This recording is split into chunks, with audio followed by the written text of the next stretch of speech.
Smooth animation looks really cool sometimes, but how exactly do you even get it to look like this? What software should I use? Is smoother better? Well, sit tight because I'm going to be covering all that and more, so hit the subscribe button or it'll hit you. Let's talk about FPS. Now, FPS stands for frames per second. If you didn't know, think of it like the engine of your animation, determining how fast or how slow it plays out to be. The FPS plays a crucial role in how smooth your animation ends up looking. But contrary to popular belief though, you don't need a high FPS to have a smooth animation. Heck, my character is animated on a measly 17 FPS, but it still looks pretty smooth if you ask me. There are numerous tips, tricks, and techniques that can help you achieve this look, but typically, I found that using an FPS that lies between 16 to 21 FPS works best. Anything above that and you've just become another burnt out animator, literally. So no matter what software you're using, selecting the right FPS should be the first thing you do. Let's dive into something more important, motion paths. Think of motion paths as racetracks for your animated objects. A well-planned motion path prevents your animations from running into walls or making unscheduled detours.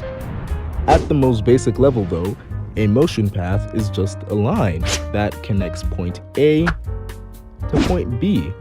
Now, organic things like plants, tails, worms tend to move in a curved motion rather than straight lines. So what steps do you take to ensure you're getting the right motion paths, and where do you apply them?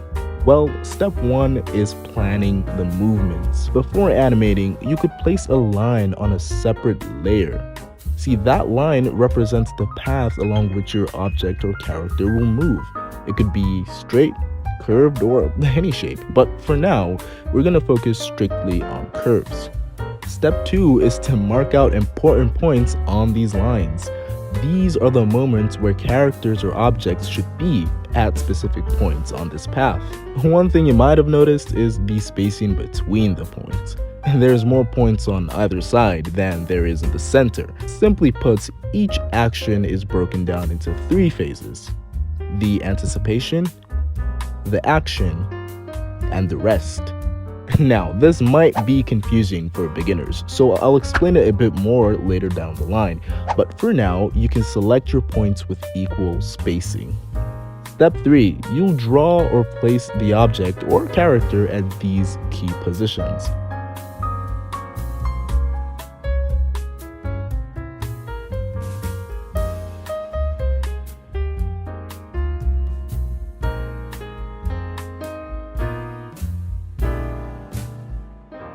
After that, hit the play button, and it might look choppy or too fast at first, and that's perfectly okay.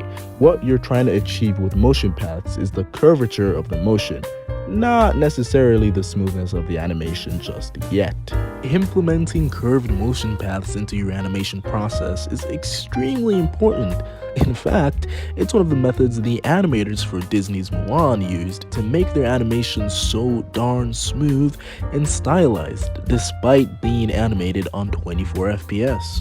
A more simple example than the last would be a ball motion.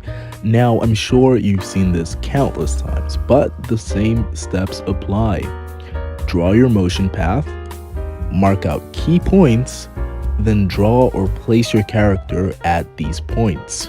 You'd end up with something like this. Now, obviously, it's not smooth, not yet, but that's where tip number 3 comes in: easing.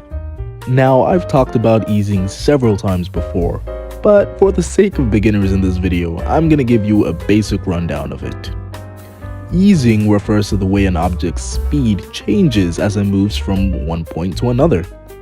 Instead of moving at a constant speed, easing creates a more natural, realistic motion by gradually speeding up or slowing down the object. Easing is super important because it makes animation look more realistic and smooth. It mimics how objects move in the real world. Without easing, movements can appear mechanical or abrupt. To easily know where to add these points, all that needs to be thought about is where you want the animation to go slow, you'd use densely packed points, and where you want it to go faster, you'd use more spaced out points. A typical rhythm though would be slow, fast, slow. So let's apply that to this ball animation. Slow, fast, slow.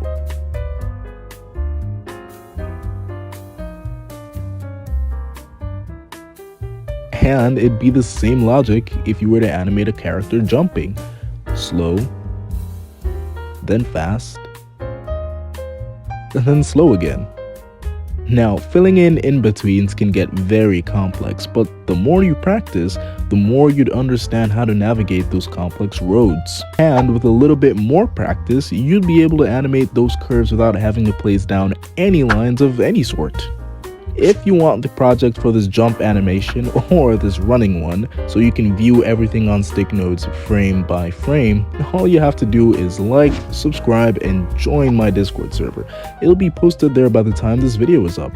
And with over 2,500 members, you can also join to interact with different people in the animation and art community. And hey, you might be able to text me too. Hey, Onyx here. So first of all, I actually got super sick while editing this video. You might hear it in my voice. StickNodes is 10 years old today. Crazy, I know. Now, I haven't been on YouTube for up to 10 years, but I'm not that far off. We've had our ups and downs, twists and turns, drama here and there, but alas, we have persevered through the entirety of that. It's no surprise that animating is hard, and having a YouTube channel that teaches animation with animations is a lot more challenging than you'd expect. If you want to perhaps maybe support the channel, I'll be turning on channel memberships by the time this video should be up. It's incredibly cheap by any standards, and you get some cool perks like free projects, priority replies, and a separate private channel on my Discord where you can ask me directly for advice on animation. The support would mean a lot. It also helped me get more videos like this out to you guys a lot quicker and of better quality than I usually do. Happy anniversary, StickNodes, and many more years to come.